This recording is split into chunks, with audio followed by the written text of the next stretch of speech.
Hey, yo, it's Guido coming at you with a tactics talk. Thanks for tuning in. Welcome back, guys. Finally able to get a couple more of these done in amongst all the chaos of the hurricane recovery mess, but things are getting better every day. Every day. We got LT-432 being driven by Chilzone. Chilzone is back in his LT-432. This is a brand new Tier 8 Russian premium light tank. I've got a review on it, so check that out. It's on the channel. But we got Chilzone in it, and he is loaded into Prokhorovka. I don't know. How do you say it? Somebody will fix me.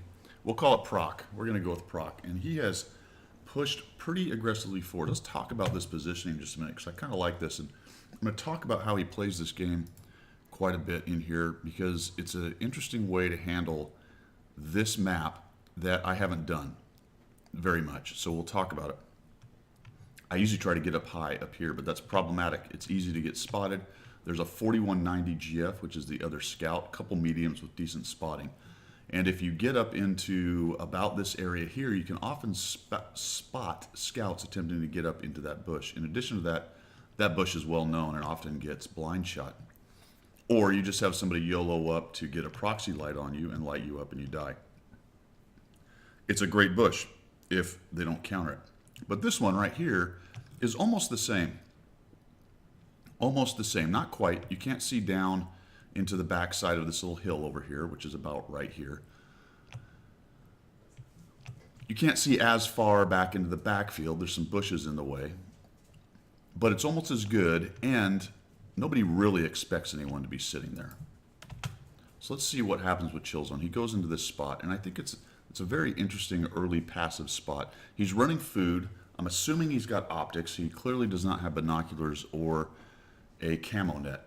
So food and optics. And Chilzone, if you drop down into the comments down there and let us know what your setup is otherwise for everything that we can't see other than the food right there. And if you have any kind of crew, how good the crew is and what their spotting is. But it looks to be maximum based on the numbers right there. Maximum plus, more than likely, if it is a good crew. So if he's gone up to the T100 LT, he's probably got a good crew that he's dropped into the 432. And that's one of the things I did when I drove it for my review. So he sees the 91 GF coming this way. This is really interesting and a great reaction to what is going on the map. The 4190 GF is coming this way. If he sits there, it's possible that the guy pops up and either proxy lights him, probably not proxy light because it'd be hard to get that close, or just simply burn through and maybe see him right there. The other thing he knows is that this dude is not somewhere in these bushes over here, clearly, because he's driving around here. So it looks like Chilzone's going to try to get up and take that higher bush while that guy cannot see him. And I just really loved this move. It showed so much SA. And he's able to get up here and prove that the scout isn't going to see him when he gets up here. Now those guys in the back are going to get spotted, and they start to get shot, which is always good. There's some of the first. Actually, that should have been some spotting damage. Maybe it was a critical or something. Shoot. T95 shoot. And holy cow, there's a lot of guys coming. So here's the next thing that Chilzone has to react to. It'd be really nice if that 4190 had died, and unfortunately he survives this blasting. But notice the 4202 is coming, and see what Chilzone's doing with his tank. He's setting up to skedaddle. If he lets that 4202 get too close, he can get proxy lit.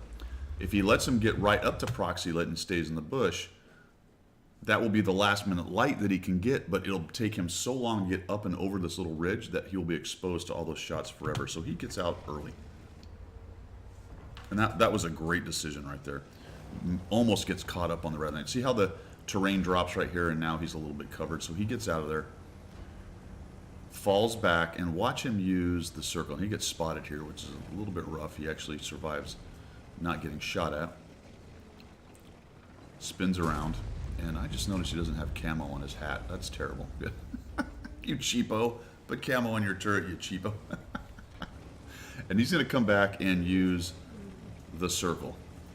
See how he's just putting these guys on the inside of the white circle, then using some of the bushes right here to see what he can see. Get some lights on these dudes. And now let the T95, the AMX, and the T10 get shots on these guys all day long. I'm going to say something that may surprise you. Unfortunately, he doesn't have artillery here. who could be popping shots onto those guys as well. The only reason I really say that is that's just more spotting damage and assist damage for him. Not that I really want artillery in the game, but... So he's going to use that white circle, paying attention, and he backs up and takes a shot at the 4202 because he's got multiple bushes between him and the 4202, and it's highly unlikely he's going to get spotted right there. But again, the 4202 is pushing in like he wants to get in and find what's spotting them, which he does. Runs into the T-95, so he just gets out of there. Right, Chilzone just gets out of there, keeps working those lines. Marbreaker should die relatively soon. There he goes.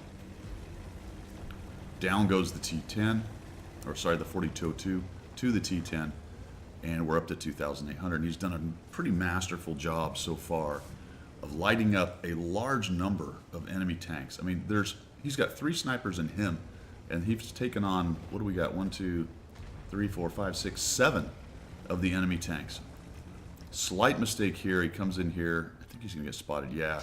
So he was actually seen. That 4190 is lurking around somewhere close enough, or one of those mediums had just enough spotting to find him trying to get into that bush, and he gets hit by the T-95 and tracked. Thank goodness it was just a track. And then he gets hit by the IS-3 and tracked, and thank goodness nobody was really paying attention. Nobody on the enemy team was really paying attention that he'd been tracked right there and just fired something blind shot in there. So a bit of luck, but as I always say, it's not necessarily the fact that you get lucky, it's what you do with it. Lots of people in this game get lucky rolls and still don't do much with them, or lucky situations. So he's got the Oho. Look at him working that white circle. See how he's just right inside? The Oho has almost 0 camo, so he really just has to kind of get that guy inside the white circle. Then once he goes away, he figures there's probably a bush or 2 in the way. So let's get up here. Just use these bushes as cover to move in. And now we've got both these poor guys lit up, and they are just targets. Looks like they're shooting, so they might be seeing the low popping over or something. The WZ may be doing some spotting for them as they're kind of taking shots at the guys in the middle. But they're getting absolutely hammered by the AC and the T-95 and the T-10. Down goes an Oho, and he's up to 6,893 spotting. So he's done a really nice job. Goes initially in to get some passive. Careful, just kind of, all right, where's that other scout? I don't want to really expose myself right off, but I'm going to go to a pretty good initial passive spot. Do a little shifting around. Nice job seeing the 4190 coming in. Shifts to another good spot. Hangs out there for a while. Gathers some more intel and spotting damage and assist damage. And then starts moving. As the enemy pushes in, reacts to it instead of just sitting in the bush and hoping for the best.